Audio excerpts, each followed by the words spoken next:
മുന്നിലിരുത്തിക്കൊണ്ട് പറയല്ലേ, ഉണ്ണികൃഷ്ണൻ നല്ലവനാ, ചെന്താമരയെ പൊന്നുപോലെ നോക്കിക്കൊള്ളു.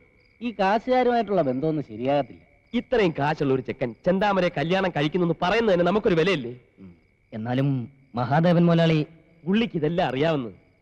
ചമ്മല് കാരണം കല്യാണത്തിന് ഇങ്ങോട്ട് വരികയോ സംസാരിക്കുകയോ ഇല്ല. എല്ലാം എന്നെ ഏൽപ്പിച്ചിരിക്കല്ലേ. കല്യാണം കഴിഞ്ഞ് കുട്ടിയും കുട്ടി അങ്ങോട്ട് എന്നാൽ അവര് സ്വീകരിച്ചോളും. എല്ലാം ചെന്താമരയുടെ ഭാഗ്യം. എന്നാലും ഒരെന്നാലും ഇല്ല, ഇതങ്ങോട്ട് ഉറപ്പിച്ചു. മച്ചാൻ പറഞ്ഞാൽ ഞങ്ങൾ അനുസരിച്ചിട്ടല്ലേ ഉള്ളൂ. എങ്കിൽ ഈ വീട്ടിന്റെ മുമ്പിൽ വെച്ച് ഈ കല്യാണം അടിപൊളിയായിട്ടങ്ങ് നടത്തും. ലിസ്റ്റ് പോടാ.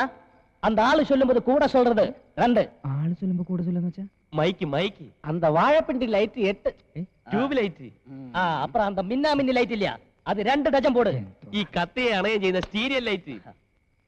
ഇതൊക്കെ ഉപയോഗിച്ചുള്ള കല്യാണം ഈ ചേരിയിൽ ആദ്യ. നീ ഭാഗ്യവാനാടാ ഉണ്ണികൃഷ്ണ. ഇവിടെ നിക്ക. എടാ, ഇന്ന് നിന്റെ കല്യാണമാണ്, നമുക്ക് പോകണ്ടേ? അച്ഛന്റെ അനുഗ്രഹം വാങ്ങാതെ ഞാൻ വരില്ല. എങ്കിലൊരു കാര്യം ചെയ്യും, കുറച്ച് വെറ്റിലേയും പാക്കുമായിട്ട് വന്ന് എല്ലാ വിവരങ്ങളും തുറന്നു പറഞ്ഞ് അനുഗ്രഹം വാങ്ങിച്ചിട്ട് വാ. അല്ല പിന്നെ കല്യാണം അച്ഛൻ അറിയണ്ട, പക്ഷെ അനുഗ്രഹം വാങ്ങണ്ടേ, അല്ലെങ്കിൽ എനിക്ക് ശാപം കിട്ടും. എടാ, നമുക്കൊന്ന് ശ്രമിച്ചു നോക്കാം. വാ. എങ്ങനെ? നീ ആദ്യം വാ.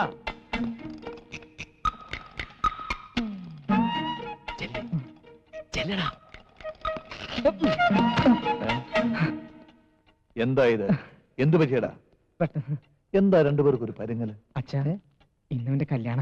കല്യാണമോ? ഒന്നുമല്ല, ഇത്രയും സ്വാതന്ത്ര്യവും എന്റെ മകന്റെ കൂട്ടുകാരനെന്ന് അംഗീകാരവും ഞാൻ നിനക്ക് തന്നിട്ടും നീ എന്താ എന്നോട് പറയാഞ്ഞേ? എന്നെ എന്താ ക്ഷണിക്കാഞ്ഞേ? ഞങ്ങളൊക്കെ പാവങ്ങളല്ലേ. സാറൊക്കെ ഞങ്ങളുടെ കല്യാണത്തിന്, അതും ചേരിയില്, അവിടെ നിന്ന് സാറിന് വരാൻ പറ്റിയ സ്ഥലങ്ങളല്ലേ. ഞങ്ങൾ ഇറങ്ങട്ടെ. നന്നായിരിക്കട്ടെ. രക്ഷപ്പെട്ടു. ഇല്ല, എത്ര ദിവസമായടാ നിന്റെ കല്യാണം കഴിഞ്ഞിട്ട്? നീ ഇതുവരെ ഇവിടെ ഒന്ന് പുറത്ത് കൊണ്ടുപോയിട്ടുണ്ടോ?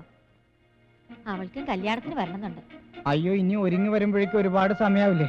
ഞാൻ ഒരുങ്ങി തന്നെ നിൽക്കുന്നത്. എന്നാ പിന്നെ വന്നോട്ടെ അല്ലേ? ആ